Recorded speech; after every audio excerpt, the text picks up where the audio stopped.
नमस्कार, मी रोहिणी सेल्ली किचनमध्ये तुमच्या सर्वांचं तर अगदी मनापासून स्वागत। आज आहे माझ्याकडे ज्येष्ठ गौरीचं पूजन आहे। काल गौरीचं आगमन झालेलं आहे, बाप्पा सुद्धा विराजमान झालेले आहेत आणि अगदी छोटासा आजचा मी ब्लॉग तुमच्यासोबत शेअर करणार आहे। खूप दिवस झालं ब्लॉग बनवला नव्हता, आज बनवूयात गौरीच्या निमित्तानं। आणि बाप्पा घरी आले, गौरी आले की अगदी आनंदाचं वातावरण असतं घरामध्ये, अगदी प्रसन्न वाटतं। आणि काल आमच्याकडे भाजी भाकरीचा नैवेद्य असतो गौरीसाठी, आज पुरणपोळी होती आणि उद्या गौरीचं विसर्जन असतं तेव्हा आम्ही दोरे घेतो। आमच्याकडे काही भागामध्ये वौसा सुद्धा घेतात, आगरी कोळी लोक असतात त्यांच्यामध्ये। तर तुमच्याकडे कशी पद्धत आहे ती सुद्धा मला कमेंट बॉक्समध्ये नक्की सांगा। चला तर अगदी हळदी कुंकवाला आपण आता सुरुवात करणार आहोत, चला। दरवर्षीप्रमाणे यावर्षी सुद्धा अगदी बाप्पा बसले घरामध्ये, विराजमान झाले, गौरीचं आगमन झालं, ज्येष्ठ गौरी पूजन आज होतं आणि अगदी थोडासा ब्लॉग येण्याकरता वेळ झालेला आहे, पण जे शूट केलेलं आहे ते तुमच्यासोबत मी आज शेअर करत आहे। आणि अगदी आवर्जून मैत्रिणींना मी घरी बोलावलं होतं। ही माझी मैत्रीण प्रियांका अगदी आवर्जून येते आणि कधी कधी कसं होतं ना, आपण आपुलकीनं बोलवतो आणि ते सुद्धा आपुलकीने येतात ना, तेव्हा छान वाटतं। माझ्याकडे फूल, विड्याचं पान आणि फळ देण्याची प्रथा आहे। तुमच्या भागामध्ये हळदी कुंकवा करता काय देतात ते सुद्धा कमेंट बॉक्समध्ये नक्की सांगा। या आजी तर दरवर्षी माझ्याकडे येतात आणि मैत्रिणी जमल्या तर गप्पा तर होतातच।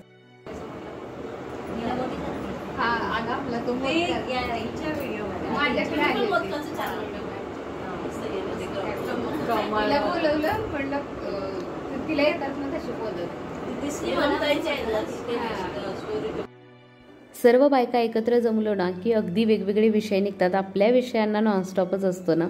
आणि इथे अगदी मी गौरीसाठी जो काष्टा घातला होता, जी तांब्या पितळेची भांडी ठेवली होती, ती सर्वांना खूप आवडली होती आणि सर्वजण विचारत होतं की अगदी हे कुठून आणलं किंवा ही सजावट कशी केलीस, काष्टा कसा घातला, हे सर्व अगदी खूप बरं वाटत होतं आणि छान अशा माझ्या गौरी सजलेल्या दिसत होत्या। आणि इथे हळदी कुंकू सुरू होतं। आता आमच्याकडे कसं फूल, केळ आणि विड्याचं पान, विड्याच्या पानावरती सुपारी तर हवीच आणि लवंगसुद्धा आम्ही देतो। तर काही भागामध्ये वेगळी पद्धत असेल, आमच्याकडे अशी पद्धत आहे। आणि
दोन वर्षांनी गणपतीला हो गणपतीला आले आणि तसंच झोपली, आज पण तसंच।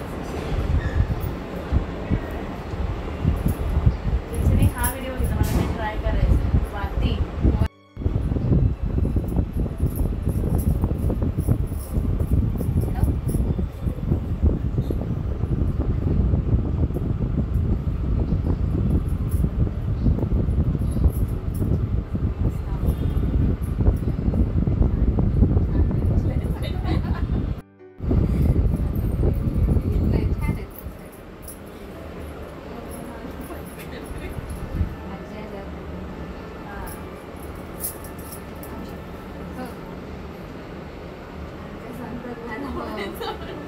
सवाष्ण असतं ना तेव्हा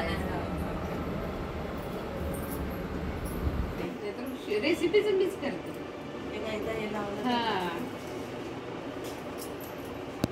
लगेच बसले काहीतरी त्याच्यामुळे काय काय करायची इच्छा पण होती।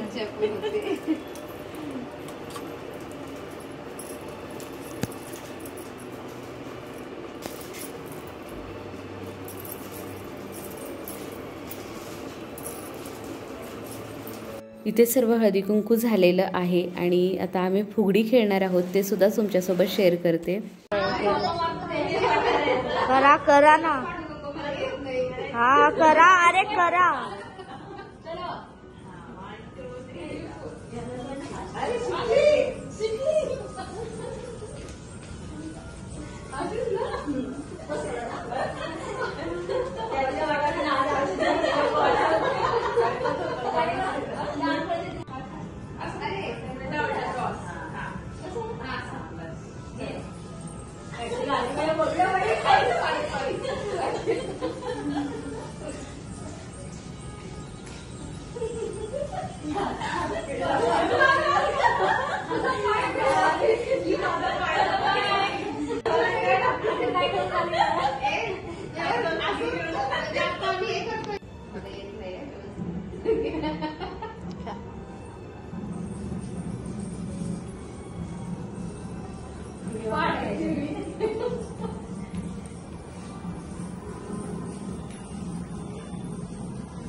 होय आला. आता आपण गौरीची कान उघडणी करणार आहोत. कान उघडणे कसं असतं ते मी तुम्हाला आता दाखवणार आहे. तुमच्याकडे कान उघडणीची कशी पद्धत आहे ते सुद्धा मला कमेंट बॉक्समध्ये सांगा. चला तर आपण गौरीचे कान उघडूयात. गौरीची कान उघडण्याची पद्धत प्रत्येक गावची असेल किंवा प्रत्येक भागाची असेल, वेगवेगळी असू शकते. आमच्याकडे अगदी गौरीचं हळदी कुंकू लावून अगदी दीप ओवाळून घेतात, दिवा ओवाळून घेतात आणि त्यानंतर गौरीचे कान उघडणी करतात. तर त्यासाठी परात घेतली आहे, एक अलथा घेतला आणि रवी घेतलेली आहे आणि अगरबत्ती. अगरबत्तीची जी राख असते ती आपल्याला गौरीचे कान उघडण्याकरता लागणार आहे. तर इथे मी थोडीशी अगरबत्तीची राख घेत आहे आणि पाहू शकता अगदी इथे जर तुमच्याकडे अशी राख नसेल तर काही भागामध्ये चुलीमधली जी राख असते ती सुद्धा इथे वापरली जाते. पण शक्यतो काही भागामध्ये अगरबत्तीची जी राख असते तीच वापरून आपण गौरीचे कान उघडणी करत असतो. अशा पद्धतीने मी इतकीशी राख घेतलेली आहे आणि एक कालथा आणि रवी अगदी त्याच्यावरती घासून आपल्याला गौरीची गाणी बोलायची आहेत कान उघडणीची. कराड कोल्हापूरच्या गौरी निघाल्या माहेरी, निघाल्या माहेरी, पायी जोडव्याचा नाद येतोय दुहेरी, येतोय दुहेरी. कराड कोल्हापूरच्या गौरी निघाल्या माहेरी, पायी साखळ्याचा नाद येतोय दुहेरी. कराड कोल्हापूरच्या गौरी निघाल्या माहेरी, निघाल्या माहेरी, हाती बिलवराचा आवाज येतोय दुहेरी, येतोय दुहेरी. कराड कोल्हापूरच्या गौरी निघाल्या माहेरी, हाती तोड्याचा नाद येतोय दुहेरी, येतोय दुहेरी. कराड कोल्हापूरच्या गौरी निघाल्या माहेरी, पायी पैंजणांचा नाद येतोय दुहेरी. कराड कोल्हापूरच्या गौरी निघाल्या माहेरी, हाती पाटल्याचा नाद येतोय दुहेरी. सासूरवासीन रुसून बसली कैसी, या गौराई राणी रुसून बसली कैसी.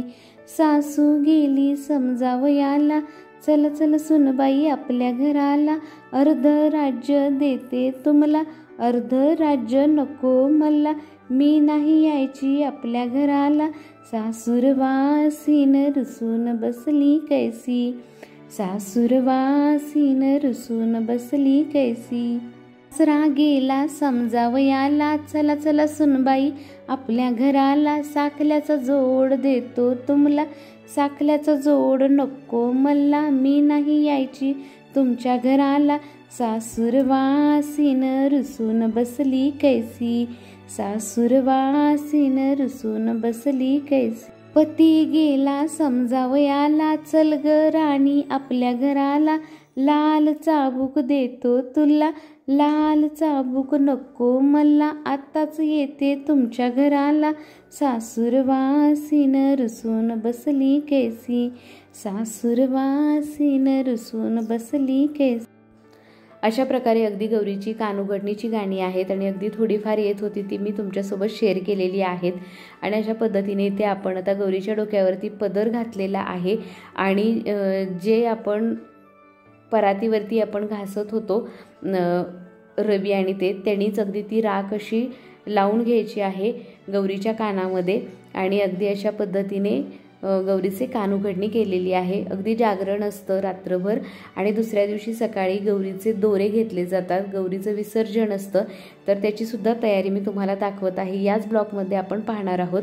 आणि अगदी दुसऱ्या दिवशी सकाळी बघू शकता अगदी गौरीची आपण इथे जे दोरे घेतले जातात आमच्याकडे त्याची सुद्धा मी तयारी करून घेतलेली आहे। दोरे आणि पोते असं बोललं जातं। अशा पद्धतीने अगदी जो गौरीचा सर्व हे असतं आपला जो गौरीसाठी जो आपण फुलवरा आणला जातो तो सर्व असतो।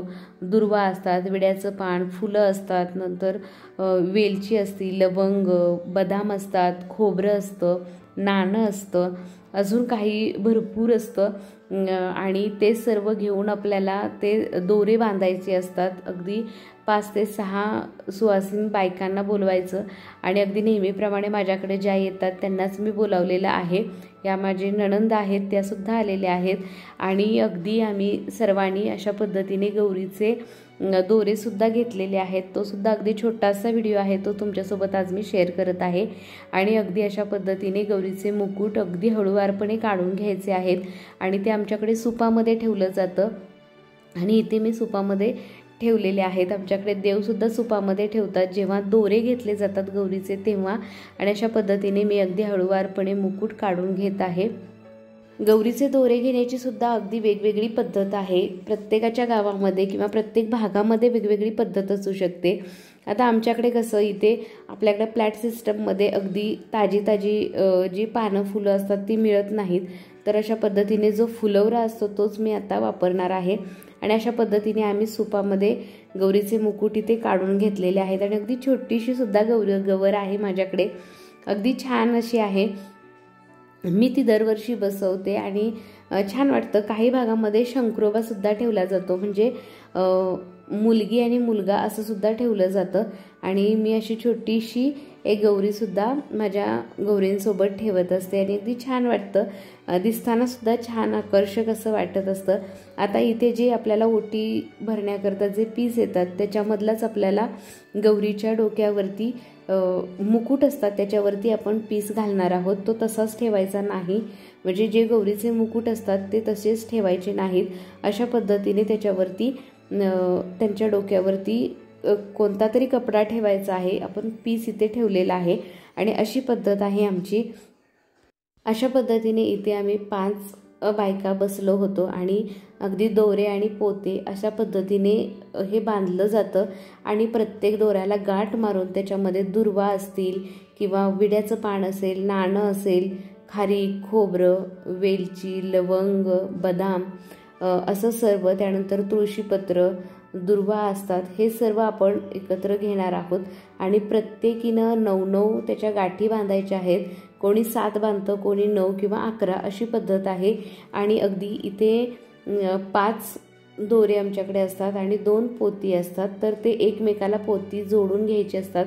अगदी वेगळी पद्धत आहे। आता हे शब्दसुद्धा तुम्हाला ऐकायला नवीन वाटत असतील, तर अशा पद्धतीने अगदी गौरीची फुलं असतील किंवा हळदी कुंकू आणि तांदूळ ह्याची सुद्धा एक गाठ करायची आहे, म्हणजे अशा 9, 7, 11 अशा विषम संख्यामध्ये आपण गाठी मारून घेणार आहोत आणि दोरे तयार करून घेणार आहोत। अशा 5 जणींनी अगदी दोरे तयार करून घ्यायचे आहेत आणि त्यानंतर अगदी ओटीमध्ये घातले जातात।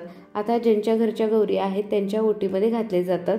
तर अशा पद्धतीने आम्ही इथे सर्वजण बसून त्या दोरेच्या गाठी मारत होतो आणि प्रत्येक दोरा आपल्याला गाठ मारत असताना त्याच्यामध्ये एक वस्तू आली पाहिजे किंवा नाणं आलं पाहिजे किंवा अगदी हळदी कुंकू, तांदूळ हे सर्व एकत्र करून आपण या गाठी तयार करणार आहोत। इथे सर्व दोरे तयार झाल्यानंतर हे सर्वजण ओटीमध्ये घातलं जातं। इथे सर्व दोरे तयार झाले आणि ओटीमध्ये घालत असताना सर्वजण बोलत होत्या, जसं राजाला राज्य येऊ द्या तसं तुम्हाला राज्य येऊ द्या आणि मला बोलायचं होतं मी धनलक्ष्मी मागत आहे, असं सर्व आमच्याकडे पद्धत आहे। आणि हे सर्व झाल्यानंतर आम्ही खूप मजा केलेली आहे, खेळ खेळलेला आहे, फुगडी खेळलेलं आहे आणि अशा पद्धतीने मी अगदी छोटासा ब्लॉग तुमच्यासोबत आज शेअर केलेला आहे। आणि इथे माझ्या नणंदबाई आहेत आणि नणंद भाऊजेची अगदी फुगडी झाली पाहिजे। फू बाय फू फुगडी फू, नणंद भाऊजेची जोडी ग, नणंद भाऊजेची जोडी ग, करील छेडा छेडी ग, नणंद भाऊजेची जोडी ग, खेळाला आली गोडी ग, नणंद भाऊजेची जोडी ग। अशा पद्धतीने इथे सर्व सोसायटीतल्या सुद्धा माझ्या मैत्रिणींनी फुगडीचा आनंद घेतलेला आहे। खूप मजा मस्ती आम्ही 2 ते 3 दिवस गौरीचं जागरण वगैरे करून छान मजा करत असतो। या लताताई आहेत, ताईंच्या नणंदबाई आहेत, यांचा मंगळागौरीचा यांचा कार्यक्रम करत असतात या, त्यामुळे त्यांना अगदी अतिशय सुंदर पद्धतीने मंगळागौर खेळता येते। मंगळागौरीचे खेळ येतात, गाणी येतात आणि त्या मला शिकवत होत्या। अगदी मस्त वाटत होतं, छान वाटत होतं आणि अशा पद्धतीने आम्ही अगदी मजा मस्ती करत हा गौरी गणपतीचा सण साजरा केलेला आहे। आणि त्याच्यातला छोटे छोटे जे व्हिडिओज आहेत ते तुमच्यासोबत मी आज शेअर केलेले आहेत। गौरी गणपतीचा सण म्हटलं ना की अगदी मज्जा धमाल मस्ती असते, फुगड्या असतात, झिम्मा असतो आणि मजा येते आणि आम्ही अशाच पद्धतीचे सर्व आनंद घेतलेला आहे। आणि हा जो प्रकार आहे हा कोणता प्रकार आहे मला कमेंट बॉक्समध्ये नक्की सांगा।